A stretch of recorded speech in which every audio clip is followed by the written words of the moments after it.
Alright, we are about to dive into this together as our main character wakes up to a massive and deafening noise. Opening his eyes, he spots a huge blaze in the distance. He thinks it is just a friendly bonfire party for some happy campers. The delicious smell of roasted lamb fills the air, and he is not about to miss out on a free meal and some fun. Food and beautiful ladies, he is all in. But the second he tries to dash over, he hits the dirt and realizes he is bound. Wrapped up tight in ropes, he is completely baffled. Why on earth would anyone tie him up at a party like this? Suddenly, a glowing screen pops up. His mission: survive for 12 hours while being hunted down by a pack of primitive warriors. Chen watches these wild men circling the fire, wondering where they came from. He tries to remember where a certain girl went. He even tries to tell them there has been a big misunderstanding. But as they close in, the memories start rushing back. The story jumps back 12 hours to a lonely island. Chen is just chilling by a river, grabbing a quick drink of water. He is confused. Just yesterday he was out shopping with Sister Yang, but after a quick nap he wakes up in the unknown. Maybe he is being punished for something. Suddenly he spots some men and a young boy playing nearby and thinks it is a movie. He is totally shocked when the little kid charges him with a stick. He starts bolting, yelling at them not to be so serious. He is convinced they are just filming a scene, but things are getting way too real for a movie. This is not a game. After a few moments, Chen manages to put some distance between himself and the tribe. He is pretty confident in his own speed. As a trained runner, he figures nobody can catch him. Then out of nowhere, the primitive men start hurling heavy spears at his head. Now pay attention, because this is where the survival game truly begins with a main mission notification. A system. Another world. He is still sprinting for his life, trying to wrap his head around this insane reality while dodging lethal spears. A spear finally clips him and everything goes dark. When he finally opens his eyes again, we are back in the present moment. The system confirms he survived the 12-hour hunt. Mission accomplished. For his troubles, Chen gets a survival package and a point. He has got one attribute point to spend. Chen realizes this is just like a video game and wonders if he is trapped inside. Opening the survival loot, he finds a heavy split mountain axe. He also suddenly knows everything about surviving in the wild and medicine. With his new survival skills, he can actually understand the language of the primitive people. Talk about a handy level up. He realizes he is in a world where civilization has not even started yet. Everything is fresh, raw, and waiting to be built. The goal seems simple: survive and lead these people into the future. Chen starts dreaming big. Maybe he will be a prime minister. He even wonders if he could become a god here. He tells the system to dump his points into strength and summons his axe. Once the stat points hit, a surge of power rushes through him. He snaps those thick ropes like they are made of cheap thread. But he is not alone for long. Warriors named Stonebone and Lang spot him and move in to shut him down. Stonebone barks orders at the others to surround Chen. They are not about to let their lucky catch just walk away easily. You and I saw that coming, right? He is trying to act like a powerful god just to save his own skin. The warriors are confused. God, they have never heard of such a thing. Chen figures Lang must be the leader of this group. He claims he was sent from the heavens to rule over them. Since they have been rude, he announces it is time for their punishment. Stonebone gets heated and charges right at Chen. At the same time, the system drops a brand new mission on our hero. He has to intimidate these people and become their new leader. If he fails, the system is going to take away his axe. He cannot afford to lose his only weapon. Chen prepares himself and blocks Stonebone's massive swing with everything he has got. Determined not to lose, Chen blocks the strike perfectly, but the ground around them literally shatters under the pressure of the hit. Chen is genuinely shocked by how strong these primitive warriors actually are. He did not expect this much raw power from their weapons. But he is not exactly a weakling anymore, thanks to those system upgrades. His enhanced body is ready to push back even harder. He shoves back with all his might, and Stonebone's weapon snaps clean in half. Everyone in the camp just stops and stares.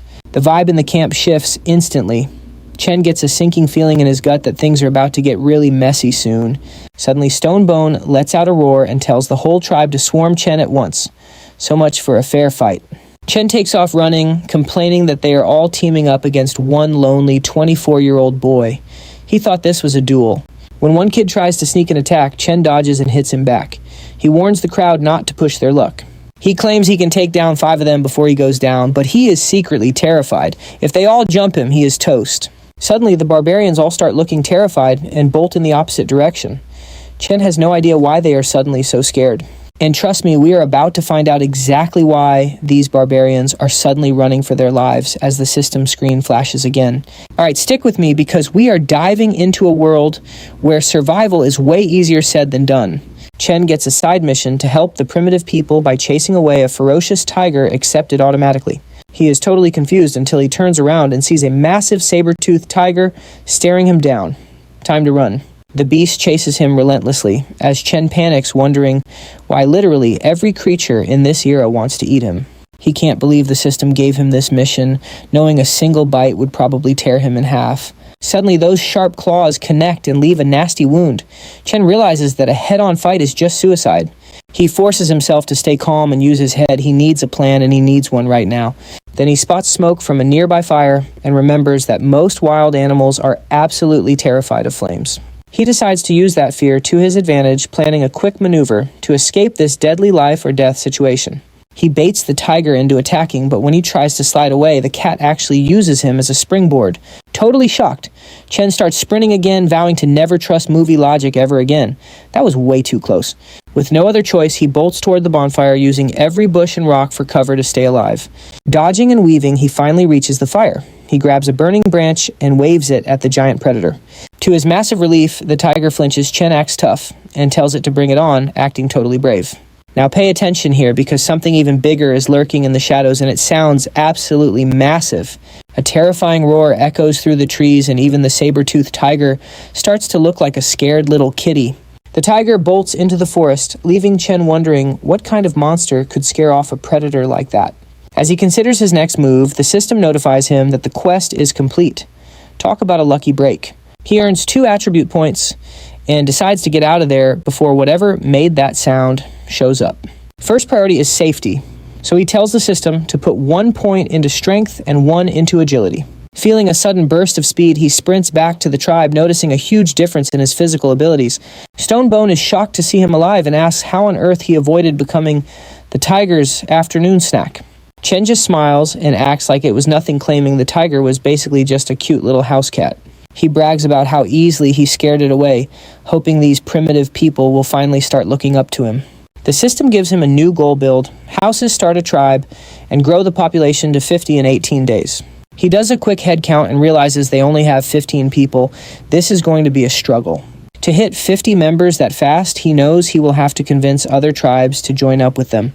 Night falls and everyone is fast asleep, but Chen is wide awake because his stomach is growling like crazy. He decides to go find a snack, noticing that these primitives are so brave, they don't even use a lookout.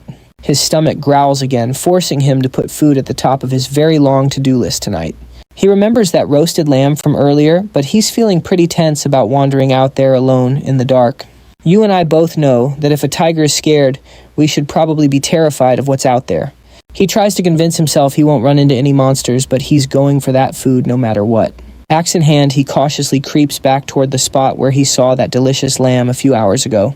Chen reaches the clearing and moves carefully, keeping his eyes peeled for any prehistoric dangers hiding in the tall grass. Being the leader means he can't just think about himself, so he rounds up all the other prey animals nearby. On his way back, he gets a weird feeling and suddenly falls right into a massive hole in the ground. He starts yelling about who dug such a deep pit, but then he realizes this isn't a hole at all. These are giant footprints from something massive like a dinosaur. This just got a whole lot scarier than a tiger. He realizes he is not just in a primitive land, but an era filled with history's most terrifying apex predators. Knowing he can't stay out in the open, he decides to find a safer place for the tribe immediately. The next morning, the tribe members are literally fighting over food, making Chen shout at them to just stop. He sees that they have zero concept of sharing or saving. He has a lot to teach them. Chen announces that the hunters get priority today, trying to bring some order to this hungry and chaotic little group. Trust me, you and I are going to want to see how he tames this rowdy crowd in the next part. Alright, you and I are diving back into the life of our favorite accidental king as the hunting shifts. Stonebone suggests the whole tribe joins if their king is leading, and everyone enthusiastically agrees. But Chen spots Sam, the boy who attacked him yesterday. He worries Sam might still hold a grudge. Wanting to fix things, Chen decides he needs to find a way to cheer the kid up somehow. Chen invites everyone along, announcing they are going to search for a brand new place to call home. A girl named Mia steps forward, curious about what a home even is. Chen keeps it simple and polite. He explains that home means community and security like roots, feeding a family for generations to come. Mia is thrilled and hugs Chen, asking if she can live with her king. Chen gives a warm reply. He says they will all be one big family soon. Mia gets super excited, maybe a bit too much. She starts talking about having kids, while Stonebone asks where they should actually start building. Chen gathers them, explaining they need open land with mountains to the north and southern rivers. This provides water farming, wood, and stone. It is basically the perfect setup for a growing village. Plus, it creates a secure zone that makes it much harder for enemies to launch an attack. He mentions they can find plenty of seeds and timber for houses in this new ideal location. Chen thinks a seaside spot is best. Fertile deltas and learning to sail would be huge for them. Suddenly, Sam speaks up and says he knows exactly where a place like that is located. Chen is happy to hear it and asks the young boy if he can lead the way there. Sam says it is nearby, but warns they should avoid it because of a tough herd of cows. Cows, Chen scoffs.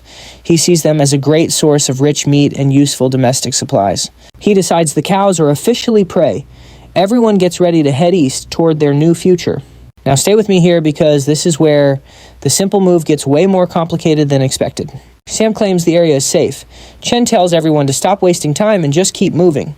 He tells them that scary saber-toothed tiger is gone and he will save them if it returns. Sam explains that once they reach the mountain peak, they will be able to see the cow herd. At the summit, Sam whispers for them to hide. Chen wonders what other monsters might be lurking. He catches the scent of the sea and checks his map. This looks like a great city spot. Out of nowhere, Sam pulls him back, warning him to be quiet so the cows do not hear. Chen checks his manual. It lists 3 plants and 2 small animals nearby, but nothing about the cows.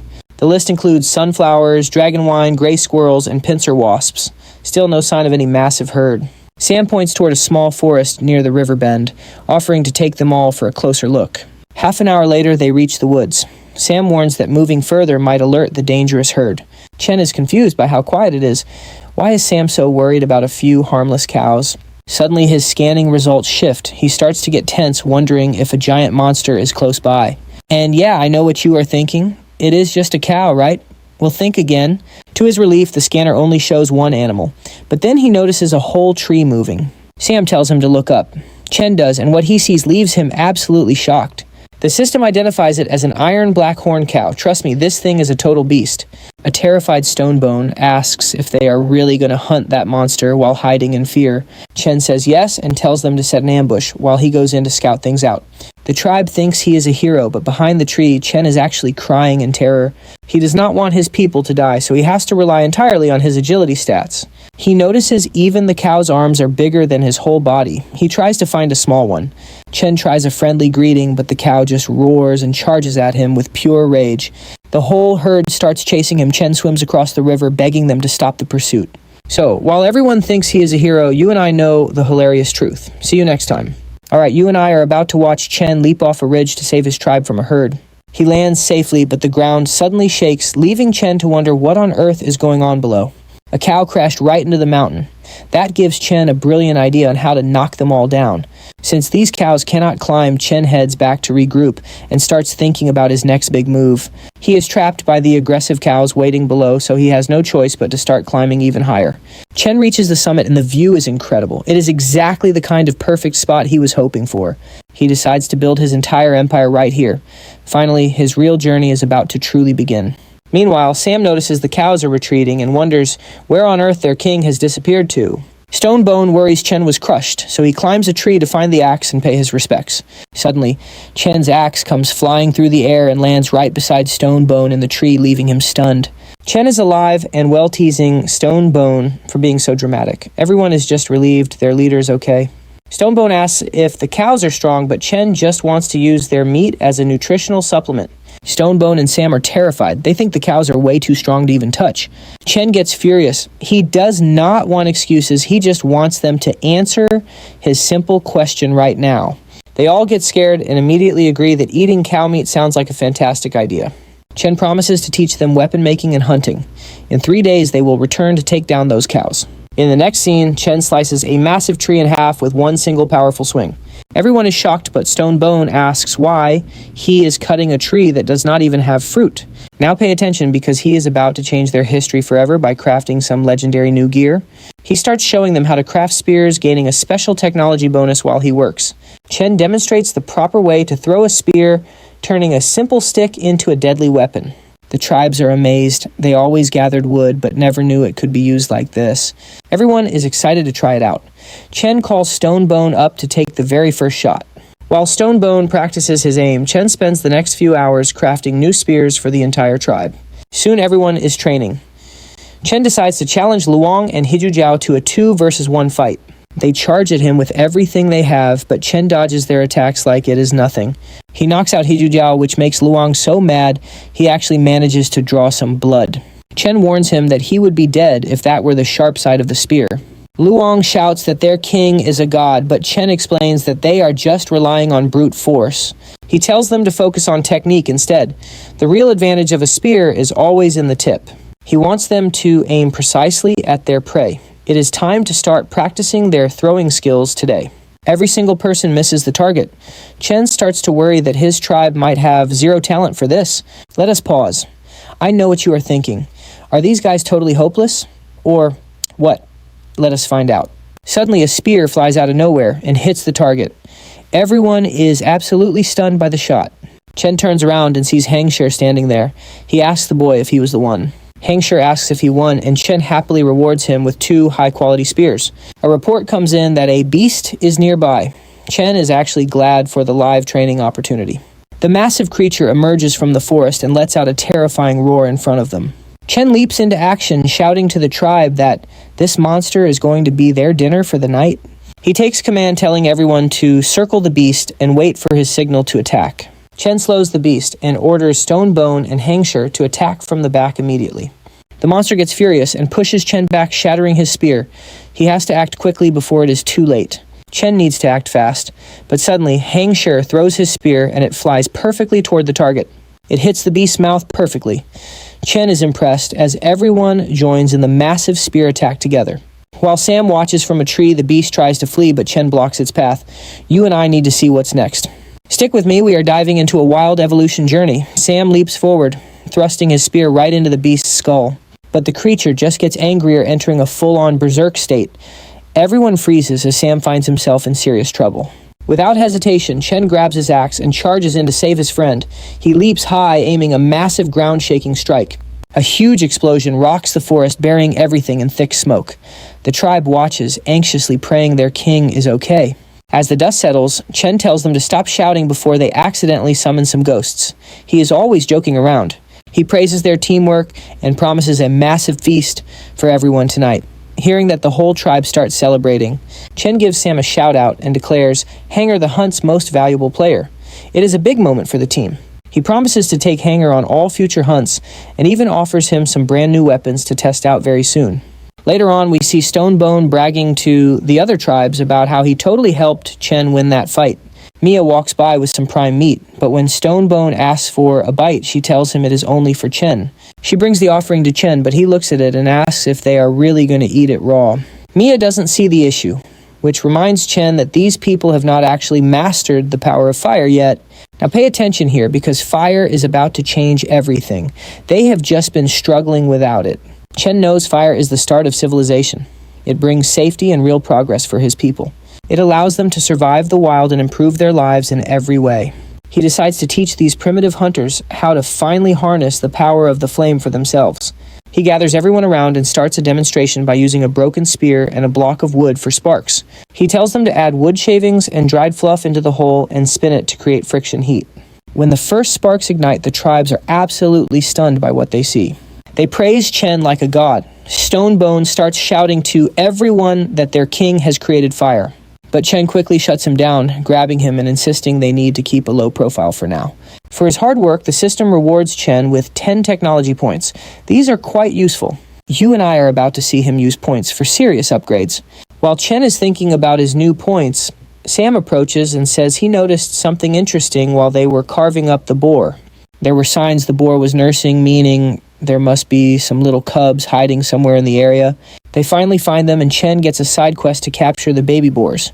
He accepts and tells Mia and Sam to go grab the cubs, warning them to be extra careful not to hurt them. Mia grabs Sam's hand, and they race off while Chen starts planning a new home for the boars.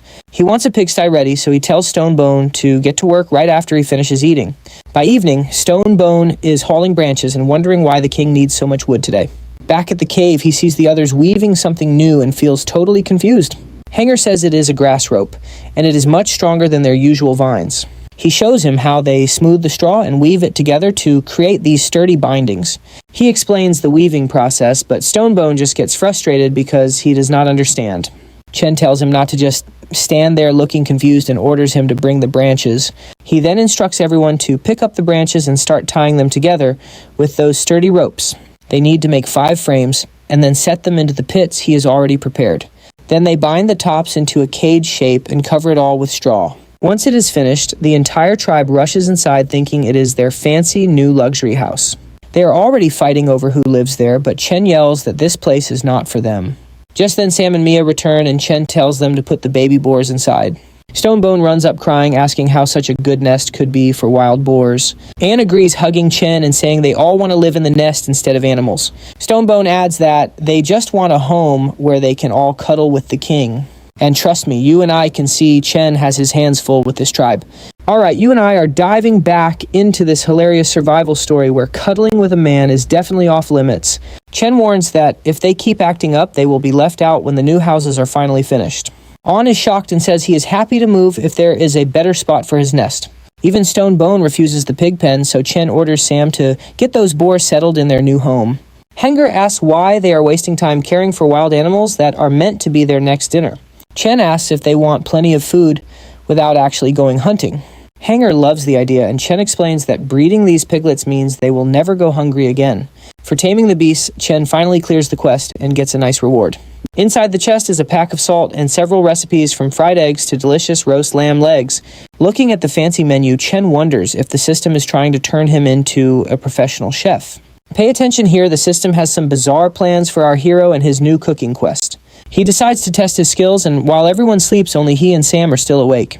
Chen thanks Sam for his hard work, but Sam feels he still owes a debt for his past mistakes. He is willing to suffer just to prove his loyalty. Chen laughs and gives him a hug, then asks if there are other tribes nearby they should know about. Sam confirms there are others, though they are pretty unfriendly and look nothing like their own people.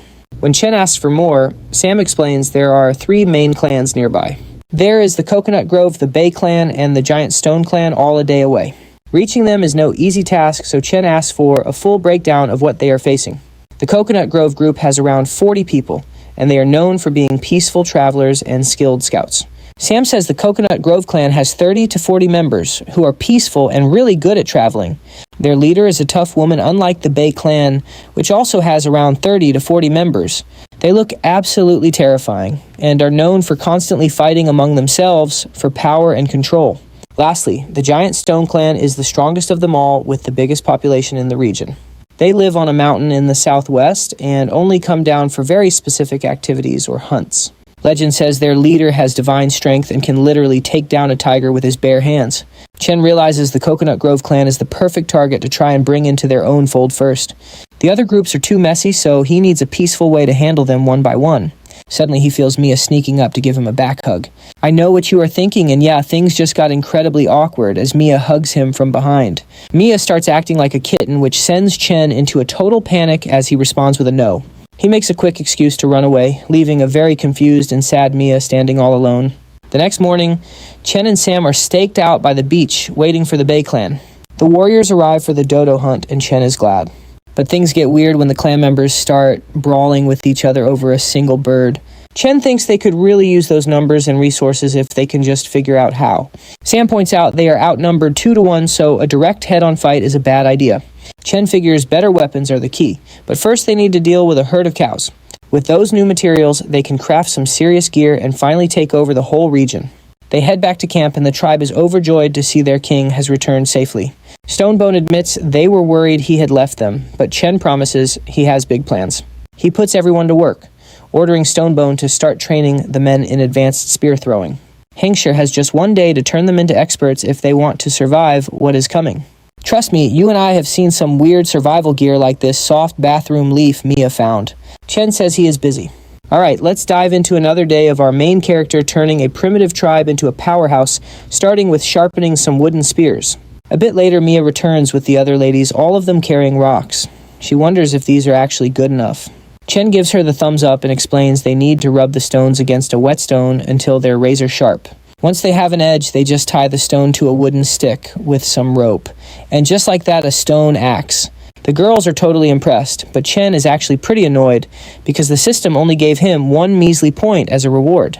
He tells everyone to keep following his lead. Mia then pipes up asking him to check out the one she already finished making. He sees that she made a perfect double-edged axe and gives her some well-deserved praise. Mia is absolutely beaming after hearing that. Now watch this. Our hero just unlocked a hidden feature called Talent Discovery. And looking at Mia, the system sees something special. Turns out she has a natural talent for tool building. Mia notices him staring and shyly asks why he's looking at her like that. Chen plays it cool and ignores the question, telling the ladies to focus on crafting as many spears and axes as possible. Slowly but surely, they pump out 30 weapons in total. Chen praises Mia again since she actually made more than half of them herself. But then he notices her hands are all scratched up and bruised from rubbing those stones. He can't help but feel a bit worried. Mia blushes, seeing him care, but suddenly the other girls swarm in playfully asking if he's worried about them too. Chen tries to explain it's not like that, but they get way too close. He panics and books it out of there immediately. He calls it a day and tells everyone to take a break while he heads over to check on the men's combat training. While walking, he suddenly has to dodge a flying log. He realizes it's just part of the tribe's intense new training regimen. Hang Sure is doing a great job teaching them.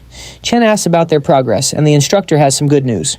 Everyone is improving fast and hitting their targets with ease. Then Chen's talent screen reveals that Hang Sure is a throwing master. Hang Sure mentions that while Luang is incredibly strong, his timing is off. He really needs to team up with Stonebone. Apparently, he only hits his full potential in a pair. Hang Sure also points out that Lang was the first to master the technique, but the real surprise was how well the Yellowstone and Wolf Bone Hammer work together. They're a beastly combo. Alone, they're just average, but as a team, they managed to land 4 spears perfectly and take the highest score. Chen is thrilled. With this kind of teamwork, he thinks they can finally take down that massive horde of black bulls. Stonebone isn't so sure, but Chen is confident. Still, to be safe, he decides it's time to bring out a secret weapon. Hang Sure is curious about this secret weapon. Chen pulls out some strange black leaves and tells everyone to look very closely. He tells them to gather as many as possible, but warns them not to touch these leaves if they have any open cuts. I know what you're thinking, leaf juice.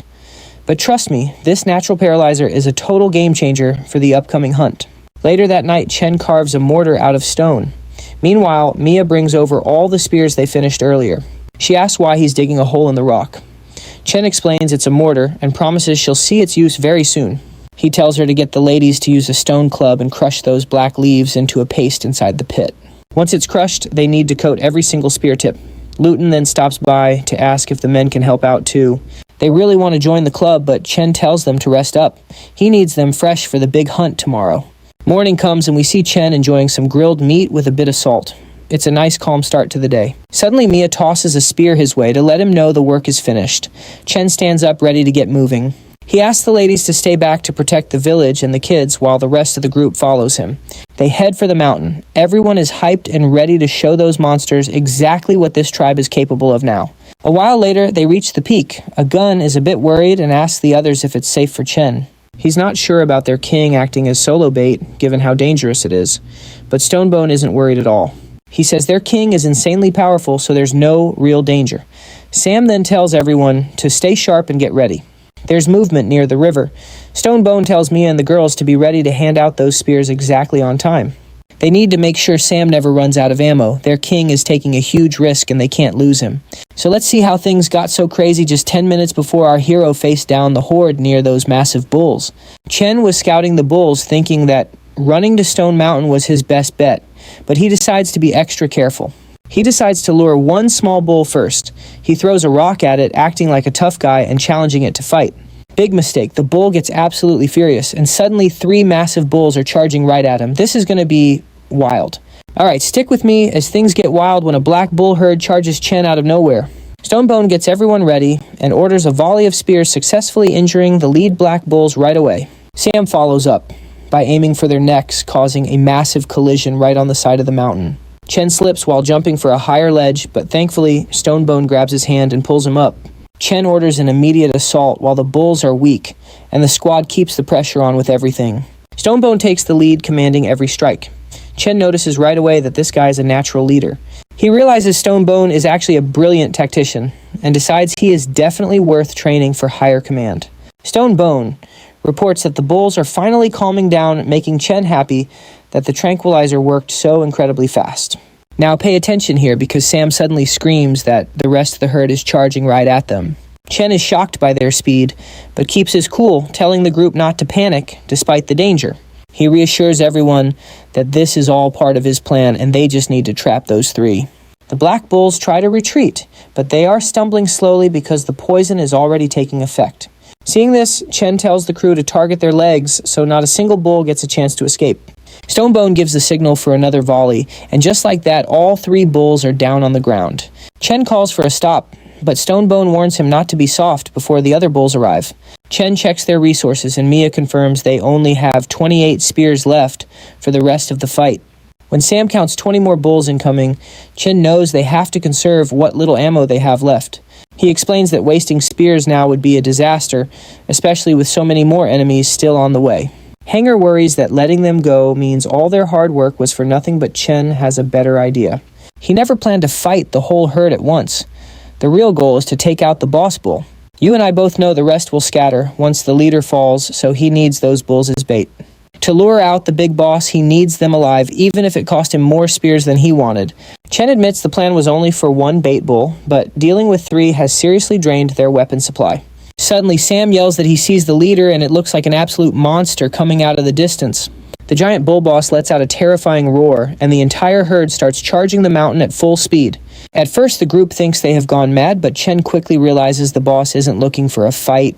The bull boss is smarter than he looks, and starts targeting the mountain itself to make the whole thing collapse. Chen screams for everyone to find cover, but Mia can't move fast enough and falls as the ground crumbles.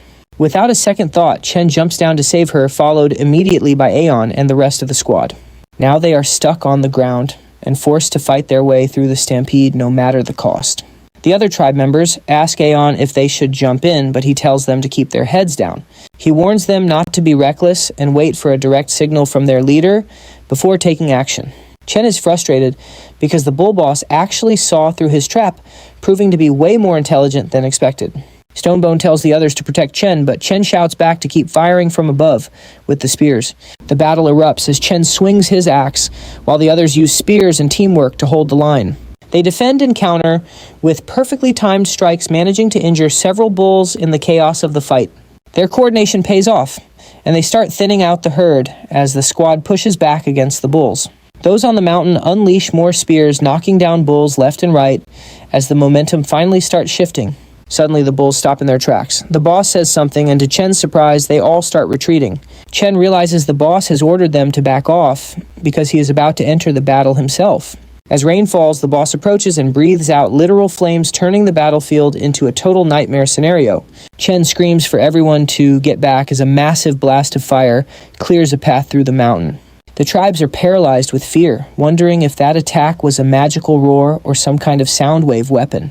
Everyone's morale completely shatters in seconds after seeing that power, but Chen knows he has to step up now. Trust me, you and I need to see what happens next as Chen draws the bull away to save them. Chen caught the leader's eye and told Stonebone to stand by. He was taking this beast on himself. Alright, you and I are about to see if our guy can actually handle a direct hit from this monster. The bull tossed him like a rag doll. Chen tried to reposition, but the massive beast was already charging right back. It slammed Chen into the mountainside with an explosive bang. The tribe froze, terrified their leader was done for. Instead of running, they steeled their nerves to keep fighting. Suddenly, a massive weapon swung out of the dust. It smashed right into the bull boss's head.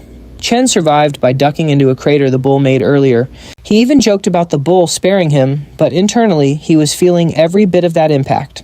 The tribe breathed a sigh of relief, but Chen wasn't relaxing. He barked at Stonebone to stay ready. A gun in the others distracted the beast, giving Chen the opening he needed to strike from the rear. A gun lunged forward but caught a nasty gash from a horn. Chen jumped in immediately to save his friend. He slashed the bull's face to free a gun, just as the monster unleashed a massive wave of fire. Everyone scrambled away safely, and Chen landed a heavy counterblow, carving a deep wound into the beast's side. He signaled Stonebone and Sam to throw their spears. They nailed the target, sending the monster to its knees. The giant beast collapsed.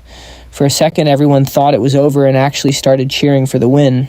But Chen was skeptical. Why were the other bulls just standing there instead of running now their leader was down? Watch this closely, the boss wasn't dead. It stood up and blasted Chen with a point-blank flamethrower. The others watched in horror. Even Chen panicked. He'd totally let his guard down at the worst possible time. The bull ripped a spear out of its own flesh and chucked it right at Chen. He was too hurt to dodge. Just as he accepted his end, Mia jumped in front of him. She took the full force of that spear herself. Seeing her fall, Chen's mind flashed through their memories. A wave of pure, unbridled rage completely took him over. Even with a system overload warning, he didn't care. He lunged at the bull for one final desperate strike. With everything he had, he slashed downward. The bull boss was literally split in two by the sheer force. Still in a frenzy, Chen roared at the remaining herd, daring any of them to step up and die next. The bulls took one look at him and decided they'd had enough. As he stepped forward, they turned and bolted. The adrenaline faded, but his system pinged a critical danger warning. He coughed up blood as his vision blurred. He started to collapse. Before passing out, he pointed to Mia and told the others to grab the healing ointment. They rushed to save her. A few days later, Chen finally opened his eyes inside a makeshift wooden shed. You and I both know that look. He wakes up and immediately starts asking if this is the pigsty he built. You shook her head. They'd moved to a safer spot after the battle and built this cabin just for him. She told him to rest while she went to get the others, but Chen stopped her. He needed updates now.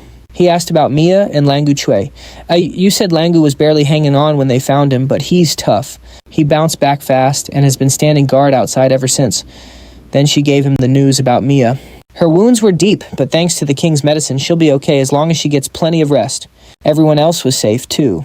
Chen felt a huge weight lift off his chest, knowing his people were all right. You mentioned they'd all stabilized over the last 4 days. Chen froze. 4 entire days had already gone by. He checked his system and realized it was true.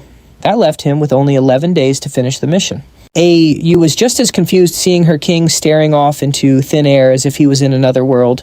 He tried to stand, but his body wouldn't listen. She begged him to rest, but he knew time was running out. He told her to go fetch Stonebone right away. As she left, Chen started calculating his next strategic move. Without his strength as a deterrent, they were vulnerable. If anyone found out he was weak, the mission was over. They needed fences and wooden walls immediately to secure their new location. He had to act before trouble found them. When Stonebone arrived, Chen had him stay outside. He leaned in and whispered a top-secret plan through the wall. With his orders clear, Stonebone hurried off to execute the task. But Chen knew they needed even more protection. He couldn't risk another surprise attack. This time, every single piece of his plan had to be completely foolproof. And that's where we leave it. Trust me, the mission just got a lot more intense. Stay tuned. Alright, you and I are jumping back in as Chen orders Langu to harvest those black bull hides and keep them intact. He even hands over his own weapon for the job. Meanwhile, Aoyu wants Chen to rest, but he needs a private word. He leads her inside so they can speak, without any prying eyes watching. Chen explains that he cleared the room specifically to give her a top-secret mission. Aoyu completely misreads the room and starts taking off her clothes, thinking this was going to be a romantic night. Chen gets tense when he sees what she is doing and shouts at her to get her clothes back on. Now pay attention. As an embarrassed Aoyu gets dressed, Chen explains he needs her to act in a special play. His real goal is to convince the Coconut Grove clan to follow his lead and join their team. Aoyu is nervous, wondering if such a massive tribe would ever agree to serve someone like him. Chen says that is exactly why they need to show off their team's true strength right now. He chose Aoyu because she is a woman like their leaders, and she is the only one who knows his secret. Since their tribe is led by females, she can communicate much more effectively with them. More importantly, she knows his last attack destroyed his body even if the ointment is helping him recover a bit. He needs better meds soon. Aoyu realizes they are pulling a massive bluff and starts to smile. She tells him to relax and leave the acting to her because she has got this mission covered. Later on, Sam and Aoyu make their way toward the Coconut Grove clan's territory. Sam warns that even though these people hate fighting, it is still not a good idea to provoke them today. She tells him she understands the risk, and the pair continues on until they finally reach their destination. Once there, Sam shows her a fountain where all the women of the tribe are busy taking a bath. Sam points out the leader they are looking for, but then the two of them get spotted. The guards spot them, and the scene shifts to later where Aoyu and Sam are brought before the tribe. They stand in front of Lisa, the powerful leader of the massive Coconut Grove clan. The guards report catching them sneaking around, though Sam insists they are official envoys for a royal visit.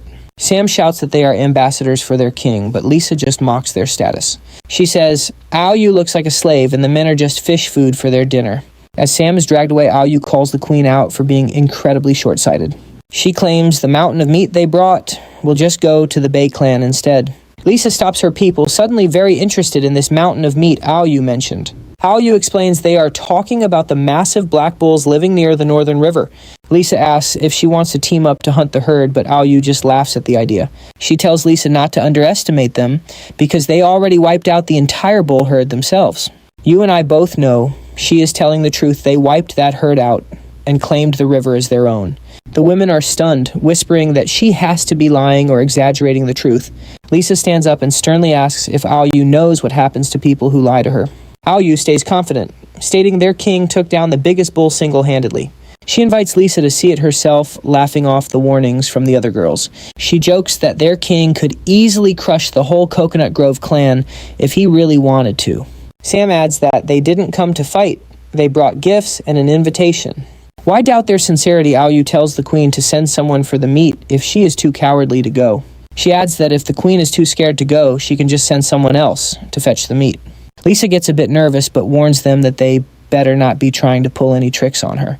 A moment later, they arrive back at the village with Lisa's group, and Sam shouts that they have finally returned. Stonebone tells Sam to stop being so loud and orders him to go help the others finish building the houses.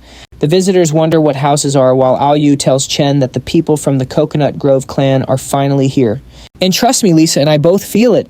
Chen's killing intent is so heavy, she feels like she's facing a legendary ancient beast. Alright, you and I are diving back in as Chen dresses like a primal beast while praising Ao for her work.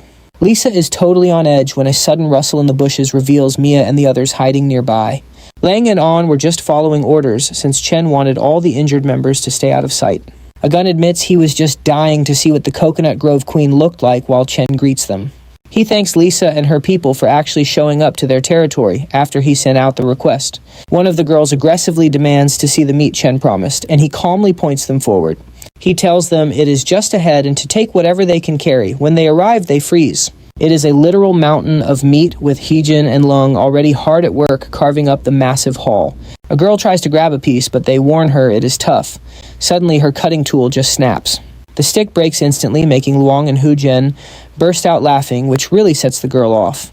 She claims they just got lucky finding the bulls fighting, but Heijin is ready to throw hands right then. Now watch this.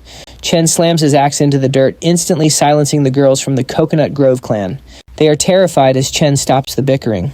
Lisa nervously asks what kind of legendary weapon he is holding. It is way better than their bone knives, so Chen offers his pangu axe to help them cut the meat. Heijin complains about helping the girls after they started the trouble, but Chen is not in the mood for talk. Chen barks at him to just follow orders. Hujen gives in, telling the girls they are incredibly lucky. Chen assures Lisa she will get her meat because he always keeps his promises. It is a matter of principle. Lisa is still curious how he took down a whole herd of bulls, but Chen keeps his answer vague. He tells her it is about experience, then suggests they wrap things up and take the meat home. Lisa calls him cold-hearted, but Chen is actually panicking because his dramatic axe throw might have reopened his wound. That showy throw was a mistake. Without his bull leather bandage, he would be bleeding all over the place now.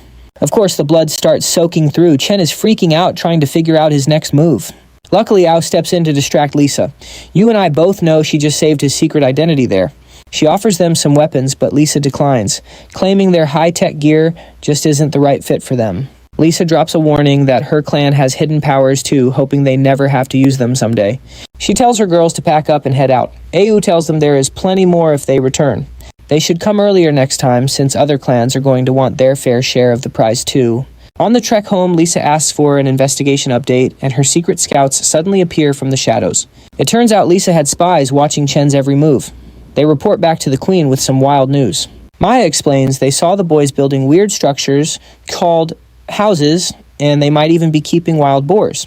They heard growling from inside, leaving Lisa stunned that Chen would build such nice places for mere animals. But Maya has even bigger news. She claims Chen's clan has somehow mastered the power of the fire god. Lisa thinks it is impossible, but Maya insists they saw them summon fire out of nowhere to cook meat. They are literally roasting meat with magic fire. Maya hesitates to finish her report, but Lisa pushes her. Maya admits that the whole clan only has about 10 people, mostly just old men and a few children. She is convinced Chen is hiding his real numbers. Lisa asks why they did not get a closer look. Maya says it was impossible because all the trees nearby were gone, so they had absolutely nowhere to hide. If they stepped out of the woods, they would be spotted instantly, so they could only watch from afar. Lisa just says okay and then starts whipping them. She is not playing around with excuses this time. She warns them that the next failure will be way more painful than a simple whipping. Talk about tough. Maya actually thanks her for the mercy. Meanwhile, back at the village, Chen finally gets a moment of peace. Ayu checks on him, and Chen admits that wrestling an entire herd of bulls really took a toll. He praises Ayu for being such a smooth talker, but then she asks if he prefers her over Lisa. Chen gets super awkward and tells her not to get the wrong idea. He just needs some medical help. And trust me, you and I are going to want to see how he pulls off his next move.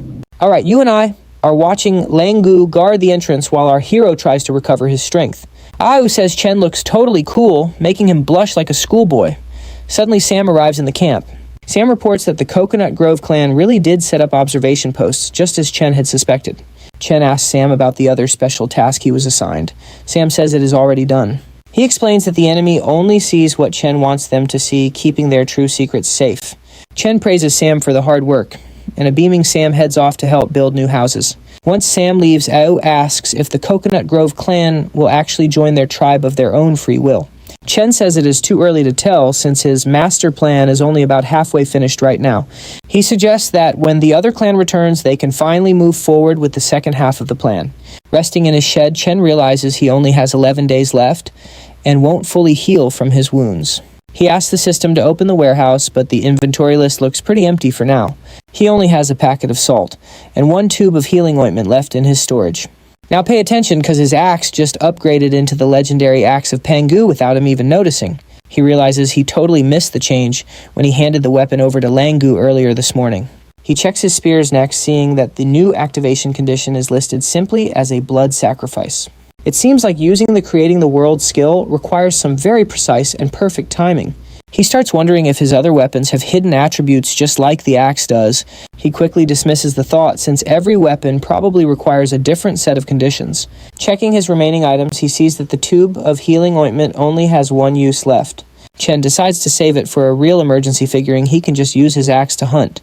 With only 2 days of meat left and time running out, he knows he must count on Sam. He asks Langu to go find Sam because he has another important job for the fast-moving scout. Sam arrives and asks what is up, so Chen asks if he remembers those black bulls they chased away. He gives Sam 2 days to track them down and report back. Sam immediately sprints off to finish the task. Sam yells that he will be back soon with news. Meanwhile, Chen decides to craft gifts for the clan. Everyone is working so hard, so he wants to reward them while Sam searches for those remaining bulls. After 2 days, let's pause and see if his crafting skills are as good as he thinks they are. With 9 days left on the mission clock, he gains some technical points for his latest handicraft creations. He finishes a spearhead, a bone whistle, and a bullhorn flask, giving the whistle to Stone Bone. The new stone spearheads will make their weapons much deadlier for any future fights with the rival clan. Finally, he finishes the flask for Sam just as Ao arrives with news that the houses are finished. Chen goes to check them out, and Stonebone excitedly shows off the tribe's very first architectural creations. Stonebone asks if the new houses look cool. Chen is not a fan, but he says yes anyway. Everyone is thrilled because they do not have to live in cages or sleep in tree branches anymore. Even though Chen is frustrated with the quality, Stonebone proudly puts the straw door in place. Chen is still a bit frustrated with the quality, but Stonebone keeps working on the finishing touches.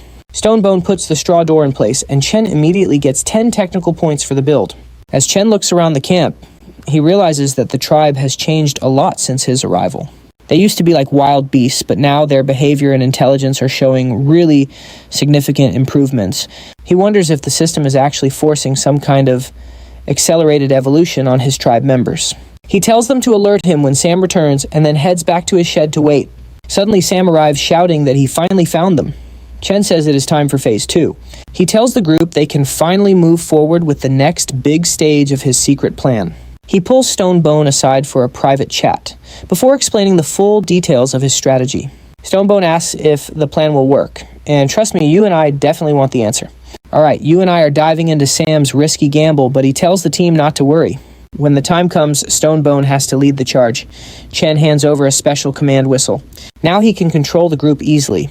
Chen also mentions he has a surprise gift for Sam later. Sam is thrilled. Chen gives them one last reminder. Be ready to move when you see the signal. The crew is ready. Wanger, Sam, Stonebone, and Liang head out to tackle the mission Chen assigned. Chen knows his manpower is stretched thin, so he even has the injured warriors helping around the base. He asks Au to have Mia and Langwei build a massive bonfire, but warns them not to light it yet. Au asks if it's for their upcoming guests. Chen just smiles, hoping the trap he set finally works. Stick with me here, a girl suddenly spots the Coconut Grove clan heading straight for their village. She runs back in a panic, telling Chen the visitors have arrived. Inside, Au is busy nursing him. Chen is enjoying the attention. He's already planning to have both Lisa and Au wait on him soon. Once he subdues the other clan, he'll be living the dream with both girls taking care of him. Upon hearing the Coconut Grove clan arrived, Au heads outside to welcome the new visitors. Our AU invites Lisa inside to meet the king in his palace. Lisa is absolutely stunned by the word palace. She can't believe they turned a shed into a wooden house and wonders if Chen is just terrified. She wants to make sure they aren't disturbed and plans to take even more meat this time. Lisa even brought her squad to meet the neighbors, hoping they don't scare Chen's tribe too much. Au just laughs. Their king already prepped 40 portions of meat in advance for her to take, but it looks like Lisa didn't bring 40 people. Lisa asks Au why she won't join her clan. She offers Au a spot serving right alongside her, but Au says she's already won over by her king. She politely declines and shows them where the meat is kept, inviting them to eat their fill. Au even offers to have their warriors help cut the meat if the visitors are having any trouble. Lisa tells her subordinates to eat in peace while she goes inside to have a talk with Chen. Chen gives her a warm welcome. Lisa actually blushes when she sees the elegant and impressive house. She tries to maintain her composure, asking Chen if this is really his place and noting it looks decent. Chen sees she's interested in the house, so he decides to keep up the act to impress her. He tells her it's just a makeshift home. Once the real palace is built, the tribes get this. You and I can see Lisa is floored. She asks if he'd really let his tribe live here. Chen admits it's a bit rudimentary, but promises he'll build them even better stone houses in the future. Suddenly, Lisa snaps her whip around him and pulls him close. Chen is caught completely off guard. She claims she knows men better than anyone and has ways to make him hand over his secrets. Lisa is wondering if this will make him surrender. Chen finds it stimulating but stays totally serious. He laughs, asking if she really thought she could force him to submit without any backup plan ready. But deep down, he's totally panicking because he has zero backup plans and he's still very injured. Everything is out of control. His injuries haven't healed, making a direct fight incredibly dangerous for him. Suddenly, Au bursts in to say the feast is ready. The timing couldn't be better for our guy. She freezes when she sees the scene and shouts that Chen shouldn't be doing such weird things. Lisa lets him go. Chen suggests they've talked enough and should head out for the barbecue instead. He asks Au if she lit the fire. Lisa is still wondering if he really has a backup plan. She can't tell if his poker face is real or if he just completely lacks any fear. He's so different from her clan. They head outside, and Chen's demeanor is totally calm and collected. She's trying to figure out if he really has a backup plan or if he's just not afraid of death. Compared to her own clan, Chen is just different. Outside, the girls are already thrilled for the feast. The girls from the Coconut Grove clan call Lisa over because the grilled meat smells absolutely amazing. And trust me, you and I are about to see if this salt trick actually works on them. Lisa's like, "What are you doing?" as Chen hands out salt to spice things up. You and I are about to see his plan unfold. AU tells Lisa she doesn't have to eat if she's worried, but the rest of the clan is already diving into the delicious food. Seeing everyone so happy makes Lisa realize Chen is a good guy. Little does she know he's just buying time for the mission. Meanwhile, Stonebone and the crew are sneaking up on a herd of black bulls. Something big is about to go down here. Luang is confused. Why are we hunting more bulls when we have plenty of meat? Honestly, I would be asking the same thing. Stonebone keeps it mysterious. We aren't here for hunting, kid. Just shut up and follow the command. Suddenly the signal drops. Everyone launches their spears at once and that entire massive herd starts stampeding wildly through the trees. Stonebone yells a warning as the bulls charge right at Sam, but our boy just grins and leaps from the trees. He sinks his spear right into a bull's neck. He did it. That massive beast belongs to him now. The bull goes absolutely wild, but Sam holds on tight. He's got to stay brave if he wants to survive this ride. They're heading east, but that's the wrong way. Stonebone signals Sam to adjust before the whole plan falls apart. Sam pulls hard, steering the bull back toward the west. It is a bumpy ride, but they are back on track now. Back at the den, the Coconut Grove girls are enjoying their meal, totally oblivious to the chaos Sam is causing right now. Chen is just waiting for the signal when a panicked defender comes sprinting into the camp, looking like she's seen a ghost. Lisa jumps up asking what is wrong. The girl is totally out of breath and clearly terrified for her very life. She cries out that a herd of mad bulls is trashing their camp. Now pay attention, this is where Chen's trap actually kicks in. Lisa is furious. She orders everyone back to base, vowing to make those crazy bulls pay for causing so much havoc at her home. Deep down, she is worried. They usually stay far away from those bulls. Why would they attack now? Something just isn't right. Over at the camp, it's total mayhem. The girls are trying their best, but these bulls are on a whole other level. Slingshot's useless. The stones just bounce off the bulls like they're nothing. It's time for some old school melee combat. One girl jumps down to save her sisters, but she finds herself cornered. A massive bull is about to crush her right into the ground. Just in time, Lisa arrives. She snaps her whip, snagging the bull's leg and stopping it right in its tracks before it hits anyone. The girls cheer, feeling a rush of hope. Lisa screams at the bulls, asking how they dare hurt her people. She knocks one down, but it's not over.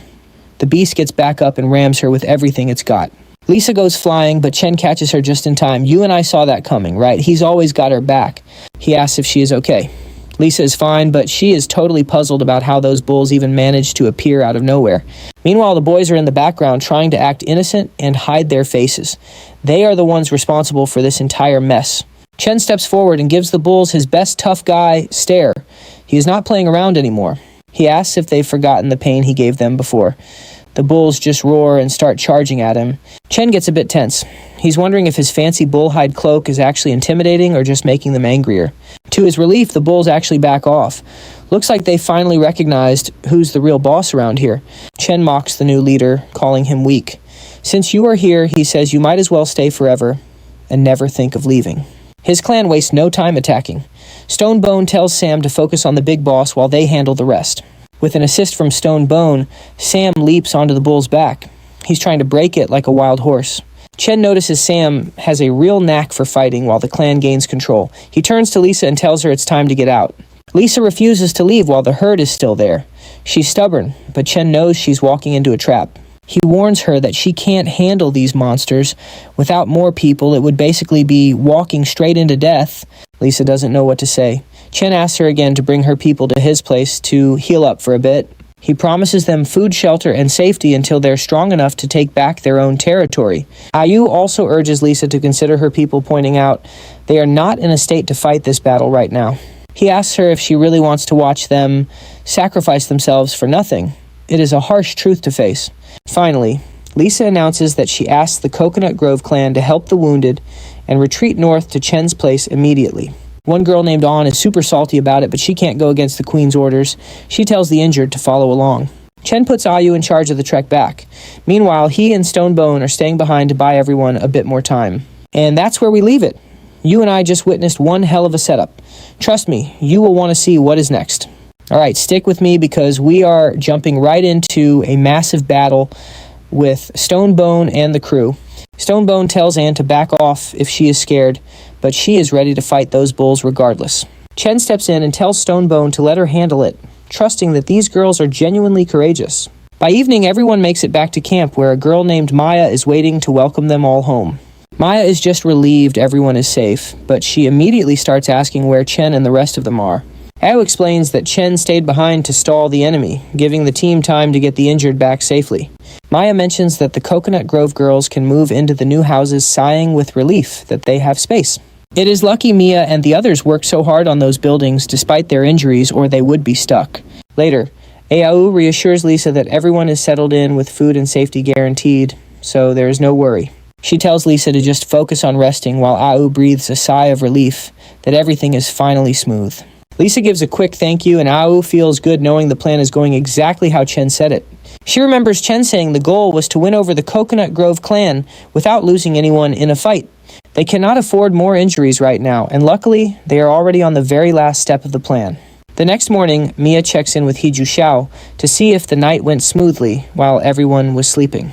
He confirms he was on guard duty, and nothing happened, but over at Lisa's house, Anne is keeping watch. Suddenly, a shadow falls over Anne, and she looks up to see Mia standing there ready to give a greeting.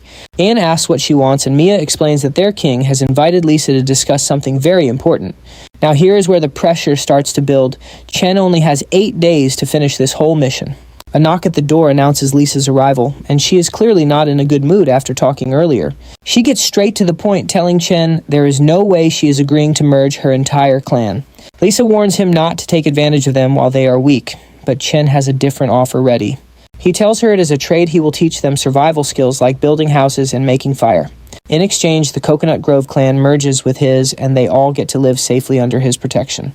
Chen leans in close, reminding her that sometimes pure courage is not enough to survive in this brutal world. He points out she knows better than anyone how dangerous the Bay clan and Giant Stone clan can be. Right now, she is like a wounded fawn, and the predators are already closing in, catching the scent. Frustrated, Lisa tells him to stop, because she knows he is right, but merging is not a simple decision. Her girls will never follow a stranger unless he proves his strength by defeating them in a fair duel.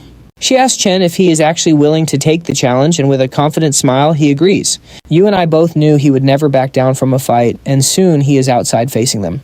Chen tells the girls that since their queen is too injured to fight, he will sit out as well. Instead, he puts Stonebone forward to fight in his place, and Stonebone is happy to show off. Stonebone laughs, asking who wants to go first, and Anne immediately steps up to take him on now. He tells her to be careful not to get hurt, but Anne warns him to watch her eagle weapon. The fight kicks off, and Anne hurls a bone knife at him while Stonebone just laughs it off.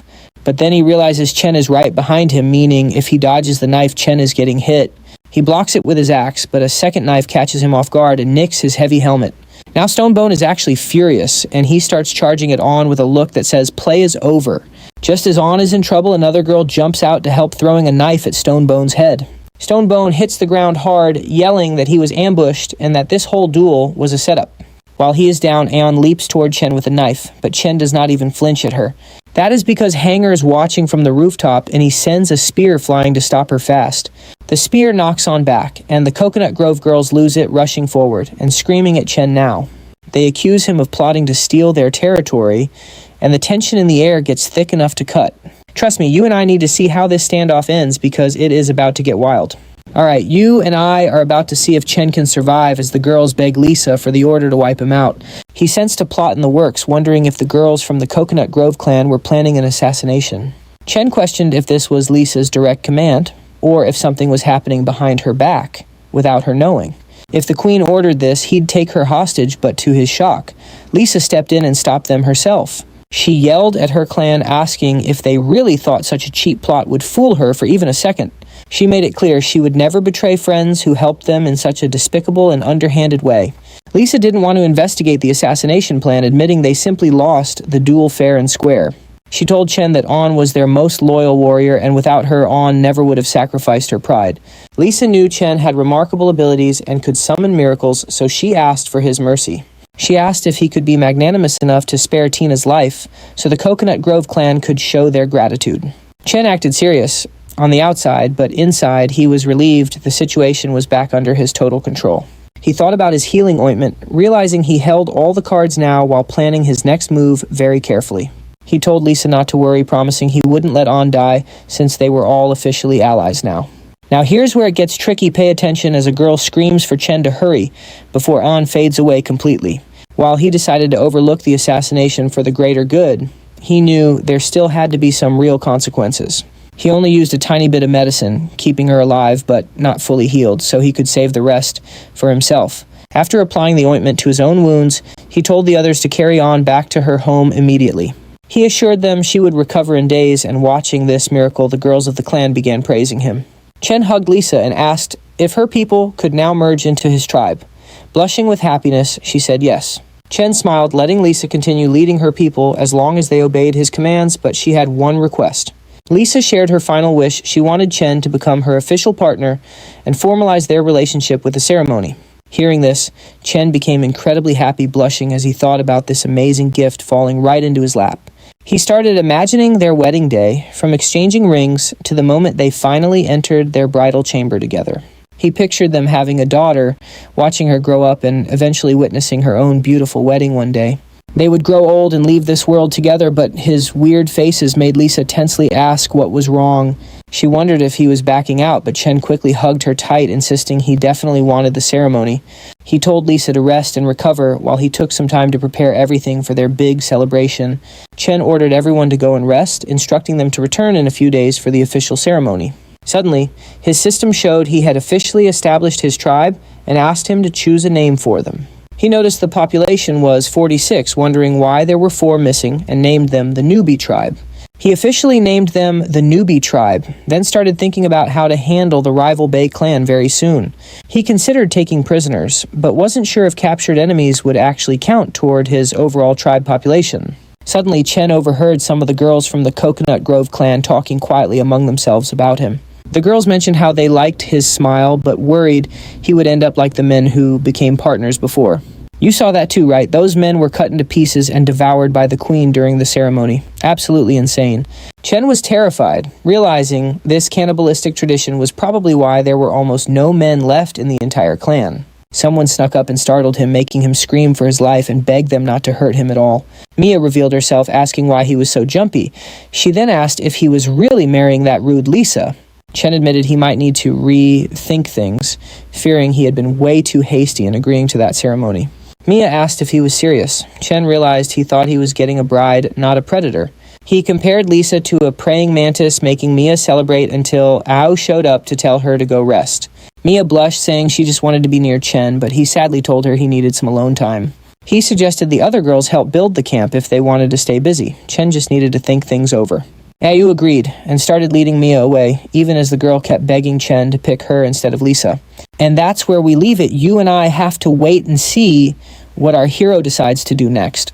Let's dive into the aftermath, where Chen wakes up to a peaceful sight. Everyone is actually getting along. The Coconut Grove clan is even helping build houses, so Chen heads to the farming area to check on them. Once he arrives, An greets him and says the queen is currently spending some time down by the river. Anne lets Lisa know the king has arrived, and she immediately asks everyone else to give them some privacy. Lisa wonders if there is an emergency, but Chen just wanted to see how her injury was healing up. She says she will be back to 100% in a few days, then drops a bit of a bombshell. Lisa playfully asks if he wants to jumpstart their romance right now, but Chen is definitely not ready yet. He nervously declines and asks for her name, which she says is Lisa, given by the former queen. However, since she was exiled, nobody has called her that, making the whole moment feel pretty heavy for Chen. He realizes he either has to go along with this or face exile himself from their new little community.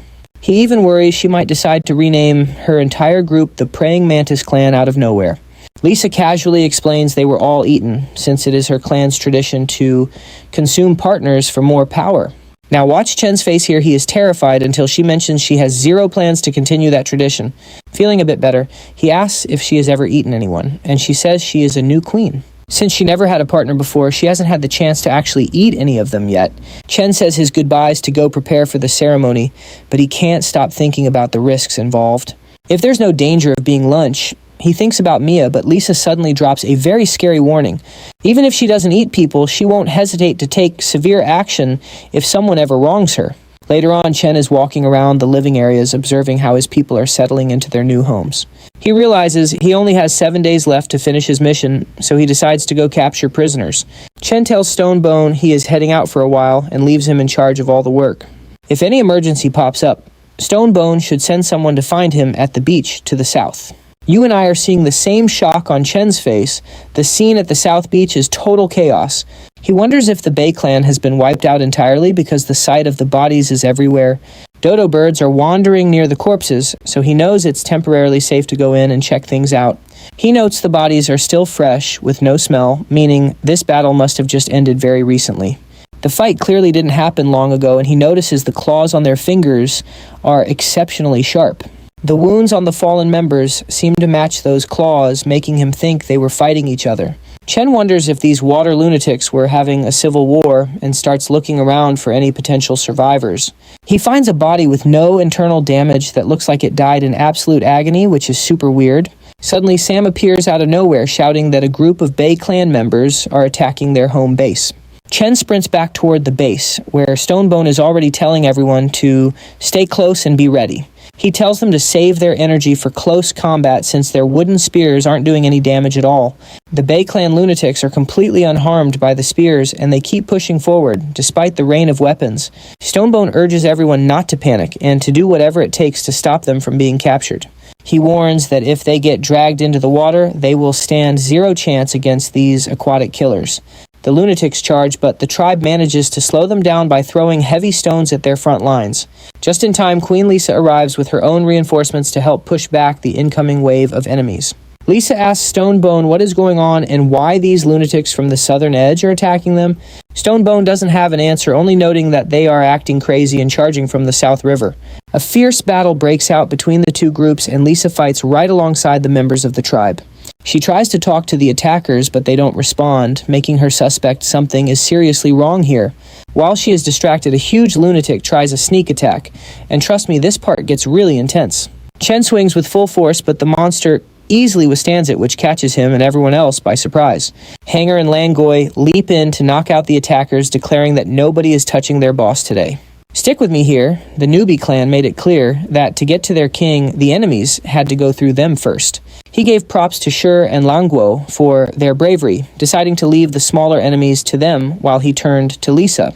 He asked her to help his people handle those minor threats since he needed to put 100% of his focus on the monster. Lisa agreed and jumped straight into the fray. Chen called out to everyone, telling them he was counting on their support until the end. Once the dust settled, Chen told the giant lunatic that he had no idea what happened to the Bei clan, but his people weren't involved. He suggested that these wild attackers might have the wrong guys. But unfortunately, reasoning with a berserker never really works out as you would hope. Without listening to a single word, the big lunatic lunged forward. Chen braced himself, shouting to see if this guy could still even talk. This guy's explosive power was absolutely off the charts. Chen was stunned, wondering how he could possibly handle this, even with his upgraded stats. His strength and agility were already several times beyond a normal person, yet this attack felt impossible to block. He was in real trouble. Compared to this lunatic, he was basically a squishy damage dealer. And since his people were everywhere, he could not just go wild.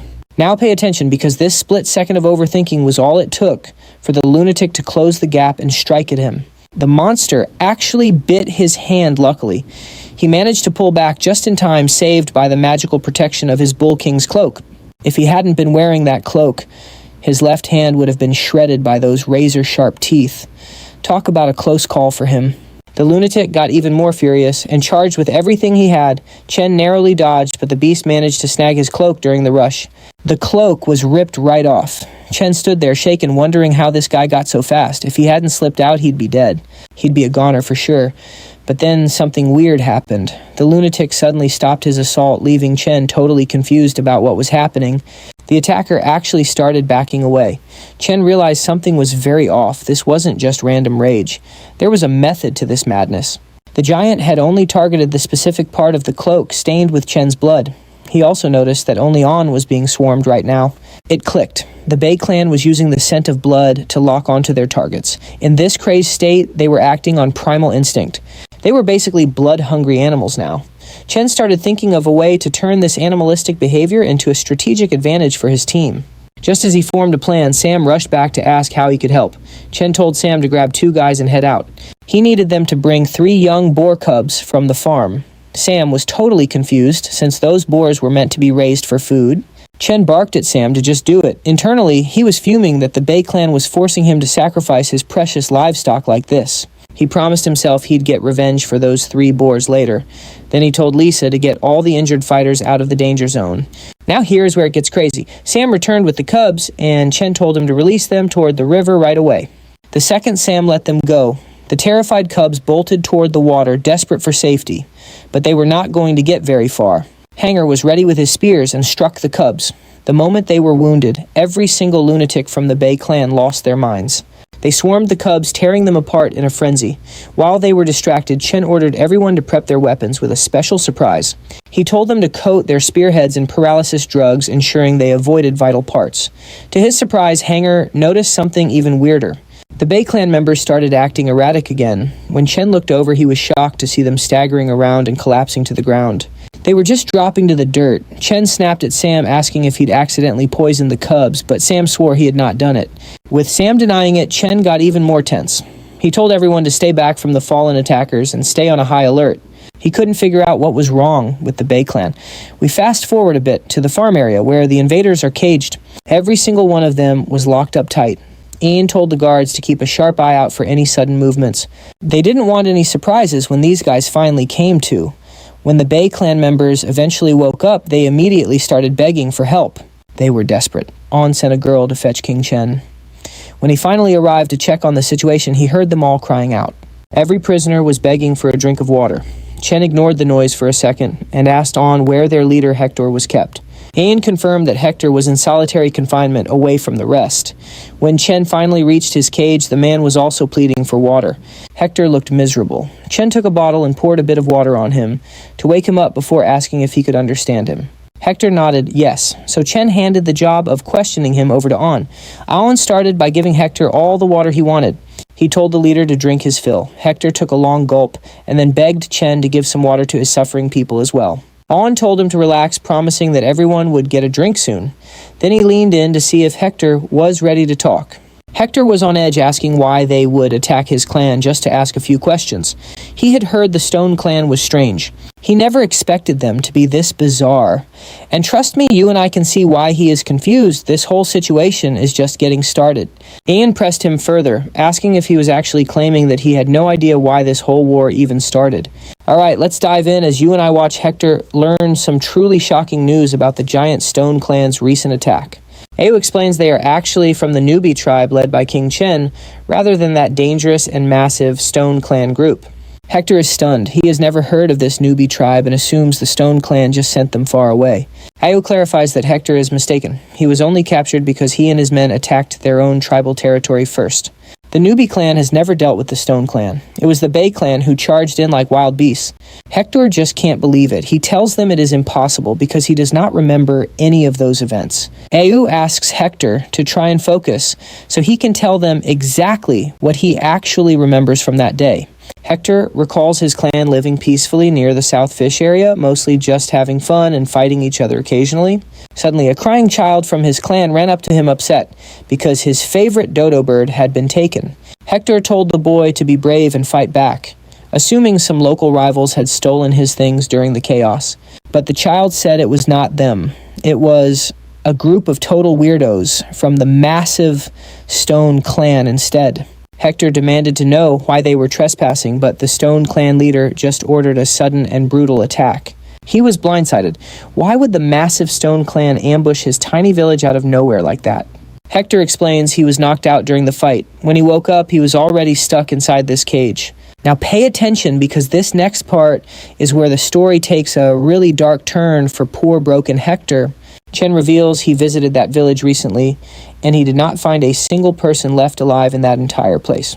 If the newbie tribe had not shown mercy to the survivors, the entire Bay clan would be totally extinct by now. Hearing the truth hurts Hector deeply. He feels immense pain, realizing he was unable to save a single person there. Suddenly, a strange object falls from Hector's body. Ayu picks it up and asks Chen to take a close look at it. Chen uses his system to identify the plant as industrial hemp, which is known to cause intense hallucinations when smoked. Chen gets serious. He starts wondering if the Stone Clan used this drug to manipulate the actions of their enemies. Later on, the scene shifts as the newbie tribe members give some fresh water to the remaining Bay clan prisoners. During this time, Chen collects leaves from every prisoner and notices a very strange pattern among all these drugged warriors. He remembers Sam once mentioned that the Stone Clan leader supposedly found some kind of incredible and ancient divine power. Looking at these drugged warriors, Chen realizes this so-called god is actually an evil entity causing all of this massive chaos. You and I both know what that means. The Stone Clan is definitely playing a very dirty game here. They likely sent the drugged Bay clan to attack the newbie tribe just to test their overall combat strength. If the Stone Clan intentionally let these people wreak havoc and die, it means the newbie tribe is seen as a threat. Even a warrior as strong as Hector was turned into a puppet, meaning the Stone Clan's power is no joke. Chen checks his own stats and realizes that 3 points of strength might not be enough for this upcoming war. He needs to level up fast before the real monsters from the Stone Clan finally decide to show their faces. Ayu warns him that Hector is close to a total mental breakdown and might not be able to provide answers. Chen knows they do not have time to wait. The next deadly attack could happen at any moment now. Ayu asks if the Stone Clan is actually coming for their home base next. Things are getting very serious here. Chen explains the hemp theory. It is likely how they force the Bay clan to lose their minds and attack. They need to snap Hector out of it and trigger his real memories before the Stone Clan makes their move. Chen tells Blackstone to stop feeling guilty. Nobody can resist the effects of that poisonous and toxic hemp smoke. No matter how strong you are, it is useless. Chen shows him the leaf and asks him to look. Hector looks at the leaf. He vaguely remembers that pungent and nasty smell during the heat of the fight. At the time, it was mixed with other strange odors, so he just thought it was some gross stench. Chen gets even more worried. Is the Stone Clan experimenting with all kinds of different poisonous and toxic herb combinations? They have to figure out how these herbs work before they can even think about planning a counterattack. Hector looks up and asks if King Chen is really going to take the fight to the Stone Clan. He begs to join the fight because the Bei clan wants revenge for what happened to their village. And trust me, you and I are definitely ready to see some serious payback in the next chapter. Stick with me, we're watching the Bei clan swear they'll get revenge for their fallen brothers no matter the cost.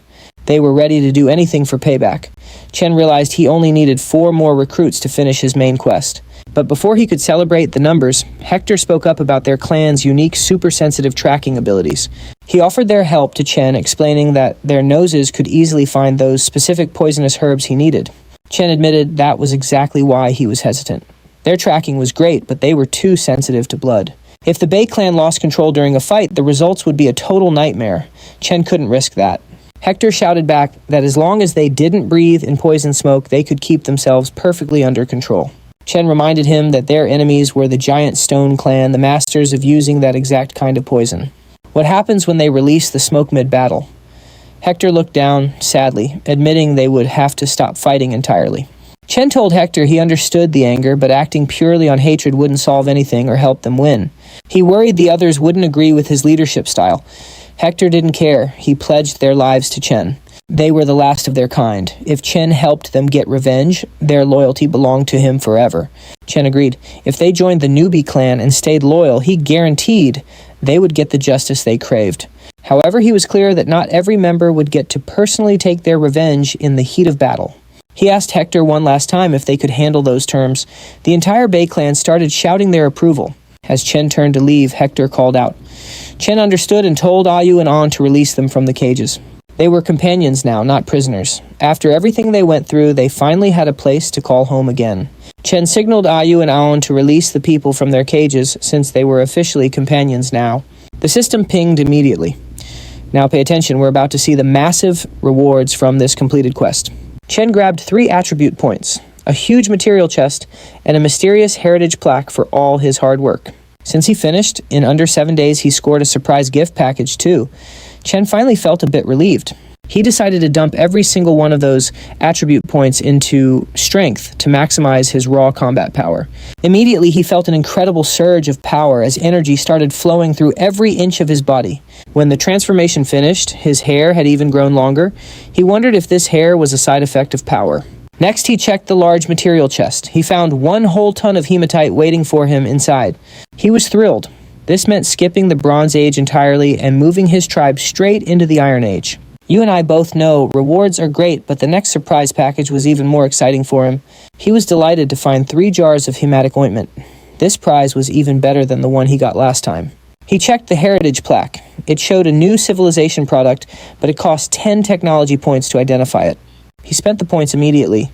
Identification was a success. He now held a plaque for a sense of modesty. Chen realized this was a massive step for his civilization. It wasn't just about fighting, it was about living better. He was happy because mixed gender baths were finally over. He definitely didn't want anyone seeing Lisa bathing anymore. Now he had to focus on the giant Stone Clan threat. Suddenly Aoyu arrived and was totally shocked by his look. Chen was taller and much more muscular now. He asked her what she needed from him so urgently. Aoyu asked if she should go negotiate with the giant Stone Clan to fix whatever misunderstandings they had. Chen told her there was no mistake. Those guys had already decided to wipe the newbie clan out for good. He described them as the most troublesome enemies yet. They loved using tactics to make other tribes fight each other. Aoyu was visibly shaking, asking what they should do. Chen told her they needed to focus on building their defenses. They had to stockpile food and avoid making any moves that might provoke the giant Stone Clan too early. Basically, they had to hide their true power and wait for the perfect moment to strike back. Aoyu asked how to handle the 22 new members. Chen told her to split them into 3 working groups. 1 group for houses, 1 for food, and 1 for traps. Aoyu was confused. She had no idea what traps were. Chen explained that traps were the best way to protect their home without always having to be on guard. He added that by setting them up properly, they could defend the whole territory from any unwanted visitors. And trust me, you and I are definitely going to want to see these traps in action next time. Alright, you and I are about to see how capturing wild beasts really boosts their defenses. With the population booming, they needed a long-term food plan to stop wasting all that meat. The plan teaches the whole tribe how to make meat jerky. Stonebone arrives, shocked by Chen's sudden height and muscles, but Chen just brushes it off. Chen pivots back to business, handing Stonebone his next big assignment. He needs traps scattered all over the mountains, the more the better. A team is ready to help, and Chen will demonstrate the first design. He stresses that the real job is actually memorizing every single trap location. Stonebone is tense, finding this task zero fun. Chen taps his helmet, calling this secret a sign of trust. No one else can know. This mission is strictly between the two of them. Stonebone must rotate workers, so no one maps out the whole area. If any one person knew every trap location, a single traitor could destroy them. Watch this part 1, traitor could make things unthinkable. Chen erases his sketches, ordering him to memorize everything. No paper allowed. He must keep those locations in his head. Stonebone admits it is tough, but promises to prove he is worthy. Chen praises his spirit and tells him to rest before their night shift. He puts a modesty plaque outside for everyone to see. Chen tells Lang he is napping and to only wake him for emergencies. Lying in bed, Chen worries about all the work remaining. Training, scouting, and defense, the grind never really stops. He cherishes this rest and falls asleep. Chen wakes up in a bar with some beautiful girls. He meets Xiaoya, Lily, and Tan, feeling completely overjoyed. Feeling tipsy, he is just glad to be home safe. Xiaoya is by his side, telling him it is work time. He groans that he cannot do any more work. But she is not Xiaoya. Wait for it, his dream girl turns out to be Stonebone. It was just a dream, and Chen is furious now. Stonebone says Chen was the one flirting with him. Langu says it is a misunderstanding and they should leave. Later, Chen shows everyone how to build a spike trap. Since the enemies are huge, these traps must be massive. He masks the pit with a layer of leaves. Mix these spikes with tripwires for a nasty combo. Hanger can teach other trap types too. Hanger is confused because he knows zero about traps. That spear target would actually make a perfect net trap. Just swap the log for a net and add triggers. Chen heads back, hoping to jump back into his dream. Back home, he notices things feel weirdly quiet. He checks the houses, but the girls scream for him. You and I can see things just got serious. Alright, you and I are back, and everyone is too shy to come out in their half-finished clothes. Chen wonders if it is the plaque's effect. He closes the door and gives them half a day to make new clothes. He is not playing around with this deadline. If they are not out by noon, he warns them not to blame his strictness. Chen then heads to the plaque, amazed by its power. Suddenly, Stonebone comes running and shouting his name. Chen turns around to hear that something was found while they were digging traps. Chen is thrilled to learn it is flint. He tells Stonebone that this is a brilliant find for the future of the entire tribe. He explains that flint gives them endless possibilities, especially because it can produce sparks when you rub two pieces together with real force. Chen and Stonebone race back to the digging site immediately. They need to see exactly where this lucky treasure came from right now. Once they arrive, Stonebone shows him the spot. He mentions they were just digging around that specific stone when they found the flint. But looking at the ground, Chen realizes there is not enough flint here. This is not the type of dry, salty land they usually need. There is only one other possibility left. Chen tells Stonebone to take a much closer look at what is actually inside that soil. Stonebone agrees, noting the ground is strangely easy to dig. He finds some weird objects that definitely do not look like regular stones. Stonebone tastes it and loses his mind because it is actually dung. He feels absolutely terrible about his life choices right now. Now here is where it gets gross, so bear with me. Chen already suspected there was a massive dung pit hidden right underneath them. He wonders if another tribe lived here with actual toilets. Or was this just the old lair of that giant stone clan tribe? It is a mystery, but Chen knows they need to be careful. He decides it is time to secure the entire area right now. Chen tells Stonebone to collect the flint and bury the site again. He wants to make sure no traces are left behind. He also orders more traps nearby and wants beacon towers built on high ground. Chen even sets up a rotating lookout schedule. Stonebone is confused, asking about the towers and beacons. He has no idea what Chen is talking about, but he listens anyway. 4 days later, the scene shifts as Chen walks through his territory. He sees all the houses that have been built during that time. He thinks this is the first step toward a happy life. Suddenly, Mia comes charging at him, catching the chief completely off guard. Startled, he asks Lang Guchu for help to stop her. But despite their efforts, Mia slams into Chen with a powerful bone-crushing hug.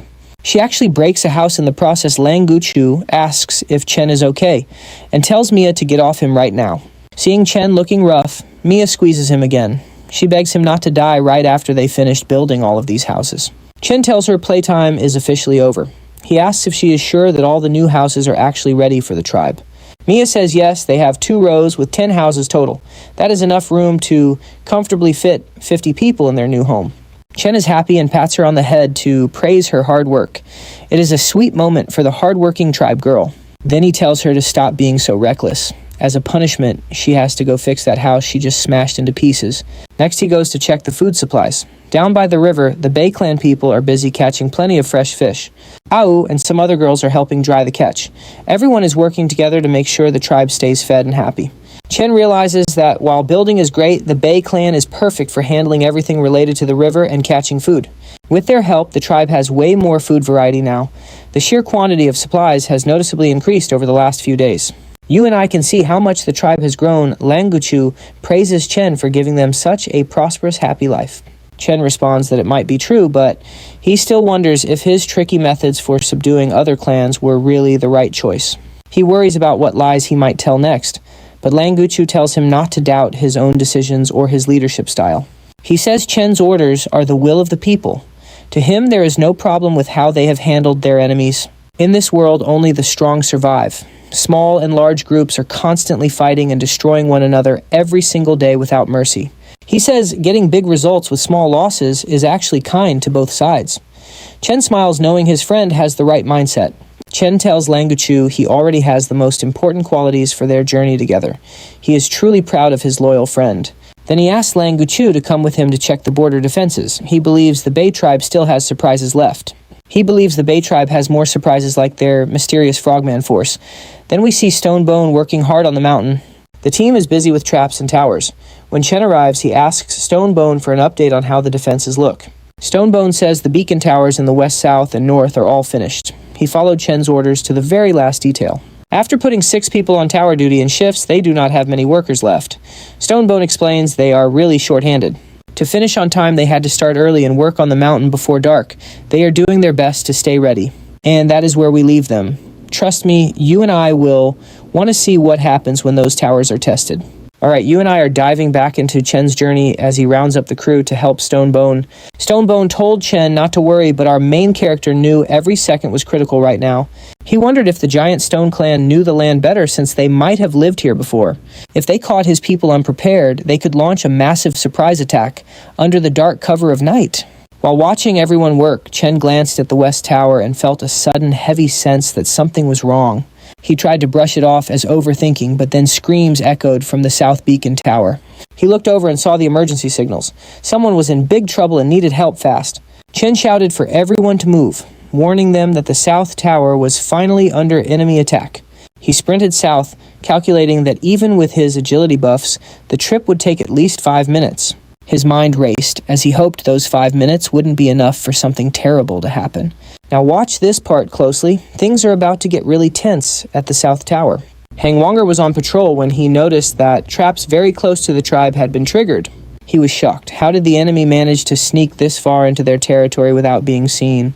Worried about an ambush near the fires, he decided to hunt down the intruders and strike first. He charged toward the noise and lunged with his spear, but the enemy was way too fast. The figure deflected the blow and closed in instantly, leaving Wonger with almost 0 time to react. He braced for the end, but the attacker stopped. To his relief, it was just Chen standing right there safe. A confused Wanger asked why the main character had suddenly shown up on the southern side. Chen shouted that there was no time to explain, and asked exactly where the traps had gone off. Wonger pointed out the location, mentioning he was also the one who lit the signal fire. Chen told him to wait for the others and lead them to the spot right after him. When he reached the triggered traps, he couldn't sense anyone. The whole forest was deathly quiet. No wild beasts and no shouting. It made him wonder if the person was unconscious or hiding. And yeah, I know what you're thinking, and of all people, it's actually Lisa in the trap. He asked what she was doing out here when she was supposed to be resting her injuries. Lisa was furious and snapped at him to stop asking dumb questions and get her down. Chen just smiled and started playfully tickling her feet while she hung there completely helpless. Frustrated, Lisa begged him to help her down before the others arrived to see her like this. They heard the group approaching, and Lisa swore she'd kill him if anyone saw her this way. Chen got serious and told her to wait, while he kept the rest of the crew away. He yelled for everyone to stay back, warning them that the area was way too dangerous. Stonebone was puzzled, wondering if Chen had stumbled into some kind of deadly enemy ambush. He wanted to rush in, but Wanger pointed out that Chen seemed totally fine and unbothered. Wanger suspected that Chen just didn't want them to see whatever was happening in those bushes. Stonebone joked that maybe he was just taking a break, like how women act while bathing. Everything felt a bit strange to him, though he couldn't quite put his finger on the reason. Chen finally freed Lisa, laughing about how he never expected her to fall for one of his traps. Lisa admitted she was impressed that he knew so many weird and effective little tricks. Chen then asked what she was doing out in the middle of the night in her condition. She explained that she'd overheard a strange conversation between some members of the Bay tribe earlier. They were complaining about needing seafood to boost their energy, but the beach path was blocked. Apparently, a pack of vicious hyenas made it way too risky to go fishing for food. So Lisa decided to sneak out and find a safer route to the ocean for them. But Chen knew that path well, and there weren't any hyenas there just 5 days ago. So what do you and I make of this? Someone is definitely lying here. Alright, you and I are jumping back into a world where leveling up is just part of the daily grind. Lisa wonders if the Bay clan is trouble even suggesting execution, but Chen quickly shoots that harsh idea down. He is focused on the security gaps they missed, proposing regular patrols to keep their growing territory safe. Clearing the beach path is the top priority now, mainly to secure a steady supply of dodo birds and eggs. He also wants to start a salt field for drying, turning a simple beach into a full resource outpost. It is settled at daybreak. They are going to take care of those pesky hyenas once and for all. Lisa handles the patrols, but worries that expanding their tiny force across 2 territories might be biting off too much. Chen just smiles and asks if she is worried about him making her blush and tell him to stop. She is genuinely concerned, though, since their small group is already stretched thin, guarding 2 different camps. Plus, the Giant Stone clan already hit the beach once. What if they decide to come back for round 2? Chen argues that the previous attack actually makes it safer now, and he has a whole strategic plan ready. He explains how their camp, the beach, and the mountain form a perfect defensive triangle for their little tribe. By keeping goods and info flowing between the 2 sites, they can back each other up during any crisis. Lisa admits she is a bit lost in his logic, but she trusts his judgment and agrees to follow. She is all in, so the team starts prepping for their next big move into the wild. A bit later, the crew heads out toward the hyena territory following a young kid who spotted the pack. Hector is skeptical, asking the boy if he is sure, since there is no smell of blood nearby. The kid stands his ground, insisting he saw them just 2 days ago, right on this very path. Now pay attention here, this is where things get messy. A hyena lunges, but Hector moves even faster to save him. Suddenly they are completely surrounded by a pack of hungry hyenas closing in from every single side. Langwei warns Chen to be careful, but our main character just grins, confident in his new allies. Hector suggests a simple split. He takes the right side, Chen takes the left, and they start the cleanup. The fighting begins, and the Bay Clan warriors show exactly why they are more than just simple recruits. Chen takes a moment to hang back and evaluate his new team's combat skills in a real pressure situation. When a hyena tries to sneak up on him, Chen effortlessly snatches it by the neck like it is nothing. Within minutes, the threat is over, though Hector seems a bit disappointed that the fight ended so quickly. They push deeper into the forest, eventually reaching what used to be the Bay Clan's old home territory. Chen points out a cliffside spot, explaining that this is where they will build their next big outpost. It needs to be spacious enough for 20 people, complete with a massive beacon tower sitting right on top. Along with the tower, they are going to construct a salt evaporation field to keep their food supplies fresh. Hector gets a 4-day deadline to finish the whole project, even though Chen promises to send some help. You and I can see Chen feeling like a busy construction foreman, even though his team does the heavy lifting. Before heading back, he leaves strict orders to light a signal fire the moment they run into any trouble. 3 days pass, and Chen finishes a new wooden bow, earning 5 valuable technology points for it. Right then, Ayu informs the group that Sam has returned and has a report ready for them. Chen asks Sam if he found any human tribes to ally with or conquer during his northern trip. Sam traveled for over a day but found no humans, only a lake and a snow-capped mountain nearby. He spotted a strange creature in the water, but it sank and disappeared before he got a look. With the terrifying snow mountain ahead, Sam did not dare go further and chose to head back home. Chen laughs, joking that Sam seems to fear those snowy peaks way more than some lake monster. Shaking Sam insists the mountains are too scary and asks Chen if he has heard the legends. Chen wonders what the big deal is, but suddenly Ayu hugs him, because she is genuinely frightened too. Ayu explains the real horror is not the mountain itself, but the massive giant lurking behind it. Chen tells Yu not to worry, since he is there to keep her safe from anything out there. And that is where we leave it You and I just witnessed a massive reveal.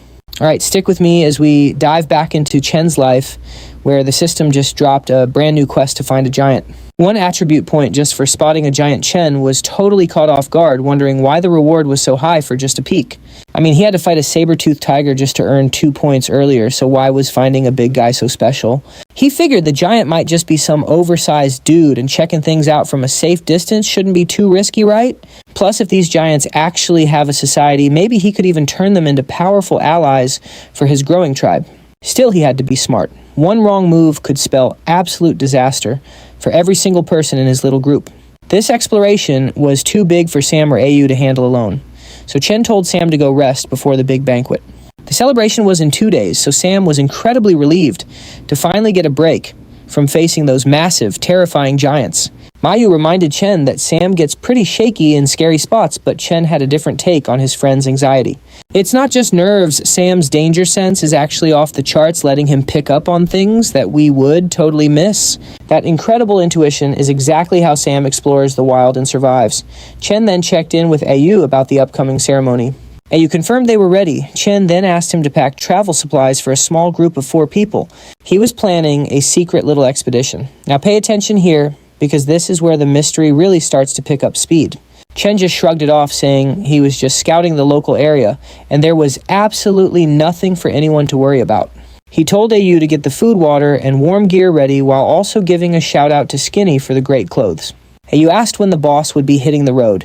Chen decided they would head out right after the big banquet was over. Since the ceremony was coming up in 2 days, he'd wait until the party ended before heading into the unknown for his quest. 2 days later, Chen finished his custom shield. You and I can see he is stepping up his gear game. Made from hardwood and cowhide, this thing was light as a feather. He told the team to upgrade their own gear as soon as possible. Just then, AU stepped in to tell Chen it was time to suit up in his formal royal outfit for the big event. Chen walked out in his new threads, and the whole tribe cheered as the party finally kicked off. Chen wondered if this ceremony was basically a wedding. In his old life, he was just struggling to live. But now he had his own people, his own land, and even a wife. It felt like a total dream come true for him. He felt a real sense of belonging here. Chen turned to Lisa and told her that if he was ever away, the tribe's fate would be entirely in her hands. He stood before everyone and officially announced that from this day forward, Lisa was their new queen. The whole newbie clan cheered for their king and queen. It was a beautiful, emotional moment that had everyone feeling the love. Mia even started crying, saying that while she'd never want anyone replacing Chen, seeing them together like this was just too touching. As the sun went down and the festivities wrapped up, the tribe members all headed off to bed, leaving the couple alone. Chen was just happy that the ceremony went smoothly without any disasters. Then AU walked up with a big knowing smirk on his face. He told Chen that Queen Lisa was already waiting for him in the palace and hinted that the king should probably hurry up and join her. Chen started blushing immediately, but then he froze. He remembered that Lisa's idea of romance usually involved a whip and her tough love. Still, he walked toward the palace anyway, curious if something actually exciting and maybe a bit scary was waiting for him inside. Summoning all his courage, Chen opened the door and announced he was home. But the vibe inside it was anything but warm and fuzzy. Seeing her angry face made him super nervous. He honestly wondered if he was about to get in trouble on his wedding night. Lisa told him she'd give him one single chance to explain himself. Shaking in his boots, Chen asked what she wanted to hear. She stood up and grabbed that whip, asking if he was going to keep playing dumb. Chen was absolutely terrified at this point. He begged her to be gentle since it was their big night after all. Deep down, he was really regretting upgrading her weapon earlier. Lisa asked if he was really in such a rush to leave her for some mystery journey right after they just got married. Chen felt a wave of relief and told her to just relax so he could explain the whole plan. He laid it all out. Lisa asked if he was seriously trying to convince literal giants to join them against their enemies in the Giant Stone clan. Chen admitted he wasn't sure if it would work, but he wanted to take 3 others for protection while keeping the mission secret. He was also confused why Sam and Ayu were so scared of these giants. Lisa then asked if she should just go. Chen said no, explaining that one of them had to stay and lead the tribe while he was away, which was way more important. She asked what those were, and Chen grabbed a stone sling. "Trust me, you and I are going to love what's next." Had it all